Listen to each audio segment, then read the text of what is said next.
अल फलाह university Faridabad वाली, उसमें आज पूरे दिन सरगर्मी रही है। दिल्ली पुलिस की टीम लगातार अल फलाह यूनिवर्सिटी में जांच कर रही है। एक व्यक्ति को साथ लेकर के दिल्ली पुलिस वहां पहुंची थी।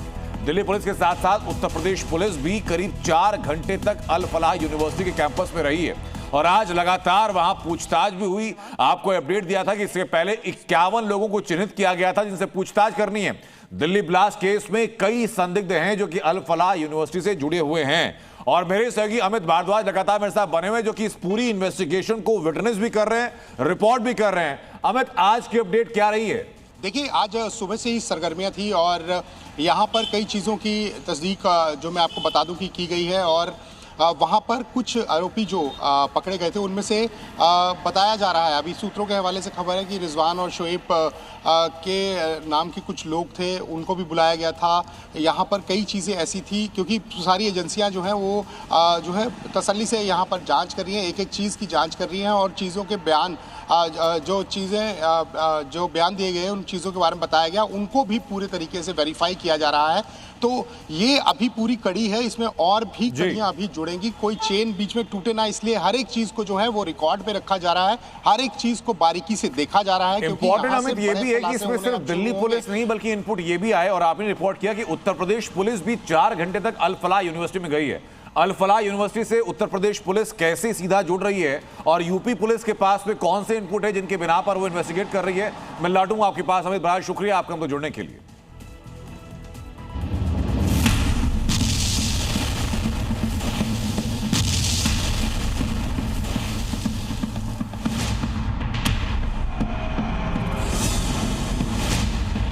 अल फलाह में आतंक की पाठशाला।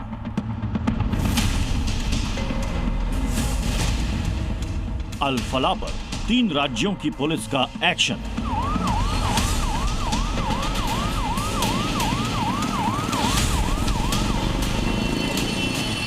दिल्ली ब्लास्ट के बाद से फरीदाबाद की अल फलाह यूनिवर्सिटी जांच एजेंसियों के सीधे रडार पर है क्योंकि इसी यूनिवर्सिटी में आतंक की पाठशाला चल रही थी। डॉक्टर शाहीन सईद, डॉक्टर मुजम्मिल और फिदाइन हमले को अंजाम देने वाले उमर ने इसी यूनिवर्सिटी में रहते हुए धमाके की साजिश रची थी। यही वजह है कि अब दिल्ली की क्राइम ब्रांच के साथ हरियाणा और यूपी पुलिस की टीमें भी अल फलाह यूनिवर्सिटी की एक साथ जांच कर रही है ताकि टेरर कनेक्शन पर तगड़ा एक्शन लिया जा सके।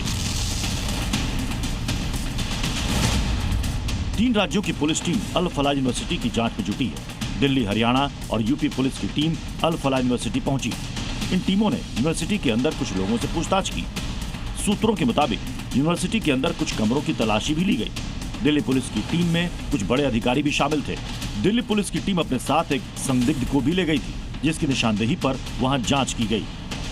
फिलहाल अल फलाह यूनिवर्सिटी में सुबह जांच टीम जो पहुंची थी, यही नहीं हरियाणा पुलिस की जो टीम यहां पहुंची थी, एक व्यक्ति को भी उन्होंने यहां तस्दीक के लिए लेकर आए थे। इसके साथ साथ यूपी पुलिस यहां पहुंची है और लगातार जिस तरह से जांच का दायरा बढ़ रहा है, क्योंकि ये भी बताया जा रहा है कि उमर ने जो नुहू में एक कमरा लिया था जहाँ वो लगभग 10 दिन रहा था और यही कारण है कि अब जाँच का दायरा और बढ़ता जा रहा है।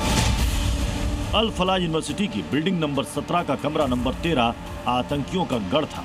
इसी कमरे को व्हाइट कॉलर आतंकियों ने अपना मेन बेस बनाया हुआ था। ये कमरा आतंकी डॉक्टर मुजम्मिल का था जिसमें जैश से जुड़े आतंकियों की मीटिंग होती थी। इसमें doctor Umar, doctor Muzammil Shakeel, doctor Adil और डॉक्टर शाहीन सईद शामिल थे जिन्होंने विस्फोटक जुटाने और धमाके की साजिश रचने की योजना बनाई थी। सूत्रों के मुताबिक जांच में यह भी सामने आया है कि यूनिवर्सिटी के कुछ दूसरे डॉक्टर भी इन आतंकियों से जुड़े थे जो यूपी और कश्मीर के रहने वाले बताए गए। इनमें कुछ डॉक्टरों की अचानक यूनिवर्सिटी छोड़ने की भी खबर है जिनकी जांच अब एजेंसियां कर रही हैं।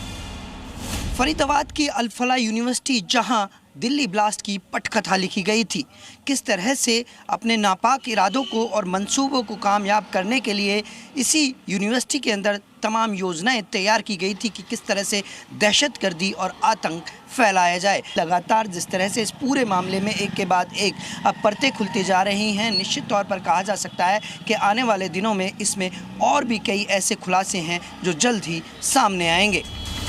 धमाके से 10 दिन पहले 30 अक्टूबर को अल फलाह यूनिवर्सिटी के कैंपस में ही धमाके वाली i-20 कार नजर आई थी। इस बात का शक है कि कार को धमाके के लिए यूनिवर्सिटी के अंदर ही विस्फोटक रखकर तैयार किया गया था। वही I-20 गाड़ी जिसका दिल्ली ब्लास्ट में प्रयोग हुआ था, वो गाड़ी इसी यूनिवर्सिटी के गेट से बाहर निकलती हुई नज़र आ रही है, अंदर जाती हुई नज़र आ रही है। यानी कि वो 10 दिन, ये कहा जा सकता है कि क्या 10 दिन इसी यूनिवर्सिटी के अंदर ये गाड़ी खड़ी हुई थी? क्या इस गाड़ी को पूरी तरह से तैयार कराया जा रहा था कि ब्लास्ट के लिए इसी गाड़ी का प्रयोग हो? और ये तमाम ऐसे सवाल हैं जो अब जांच एजेंसी खंगाल रही हैं। आतंक के इस कनेक्शन से अल फलाह यूनिवर्सिटी भले ही पल्ला झाड़ रही हो, लेकिन अब वो जांच एजेंसियों के रडार पर।